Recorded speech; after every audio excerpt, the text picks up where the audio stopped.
Now this is absolutely nothing like a Caesar salad that you've seen before. It really, well, I suppose it is. It's got parmesan, it's got anchovies, got bacon, croutons, but it's very, very different.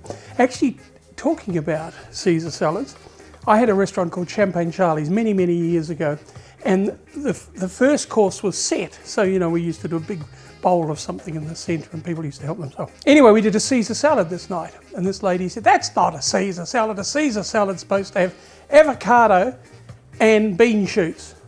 That's how she spoke. She spoke like Peter Sellers.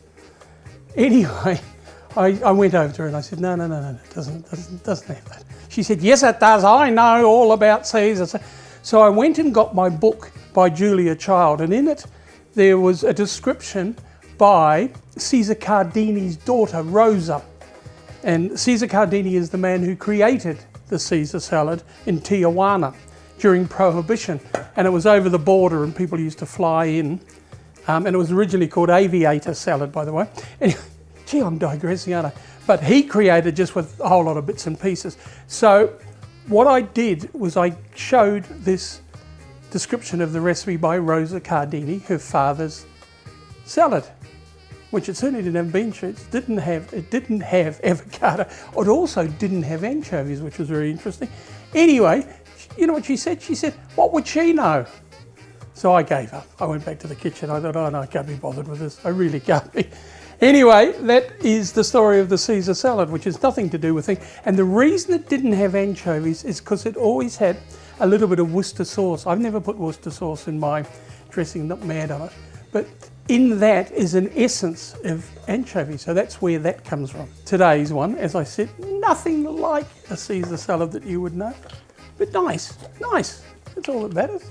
First of all, I'm making a dressing, sort of a ranch dressing, except a ranch dressing normally has blue cheese, this doesn't. A couple of tablespoons of bought mayonnaise is fine, half a tablespoon accurately measured of buttermilk, a good teaspoon of sour cream, a little bit of Tabasco, not too much, but it's up to you. Some freshly grated parmesan and a couple of anchovies, just chopped up. You could put Worcester in if it takes your fancy. It doesn't do it for me. Don't know why. I quite like Worcester, but not in this dressing. What would she know? I have to say to you, that's one of the funniest things anyone's ever said to me. I just thought that was hilarious. And actually, where it came from, the Caesar salad, they had a very busy day in Tijuana and some people came in and they wanted something to eat. So Caesar went out into the kitchen and this is all he had. He had some lettuce, he had some bread which he made croutons out of. He had olive oil, he had some parmesan, he didn't have much else. So he made a very simple salad with olive oil and lemon juice and some garlic in the croutons and not much else. And as I said, it began its life as aviator salad because of the people in question had just flown in. All right, let's have a little taste of this dressing and see how I've done.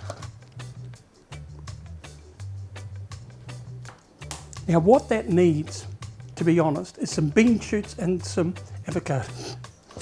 Oh, I like my jokes. That's a nice dressing. That's fun. The cos lettuce, I've cut 2 baby cosses in half and I'm oiling them and I'm throwing them on the grill. Keep a bit of an eye on it. You want it to have a bit of a char to it, so you want, you know, nice flavour, so you're not just looking for a very small amount. I've got croutons there. Now what I've done with those is I've just taken off the crust, I've cut them up fairly small and I've tossed them with olive oil and roasted them in the oven. Keep an eye on it because when I talk about you want some colour, yes you do. You certainly want more than that. But you don't want it burnt, so.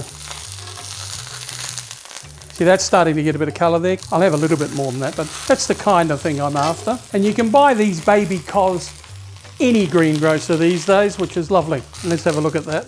Yeah, that's got a nice colour to it. So we turn that over. All right, we're looking good here. Don't overcook it, but do get a little bit of colour on it. See, that's got a nice bit of char on it. Just drape a bit of nice crispy bacon. Now what that is streaky bacon. I love streaky bacon. Some of those nice croutons. Quite a bit of parmesan. Now what I do with this normally, I have to be honest, is I serve any extra dressing on the side. And last but not least, because I'm a clever dick, Ortez, the best anchovies in the world. You know, you go to restaurants these days and you can buy a can of these to go with your bread at the beginning, which I think is a lovely idea. I also think it's not a bad idea to have a can there, just in the middle. What do you reckon? Maybe we'll even put that. Oh, that's getting a bit stupid, isn't it? We've got our lovely salad. That's looking rather good. Now, Mr. Prentice, our wine guru, tells me that Del Zotto Prosecco is the answer. He said, don't you dare buy an import. He said, because the Italians are trying to change the name so that we're not allowed to use Prosecco. We have to use, oh, what was the name? LZ or something strange. Anyway, he reckons it sounds like a sexually transmitted disease. I don't think it is, but it certainly doesn't have the ring of Prosecco. This will go, the Del Zotto, they make a beautiful Prosecco, they really do. So this will go beautifully with my Caesar salad and particularly those Ortiz anchovies, which, can I tell you, James ain't getting any of those. They're for me.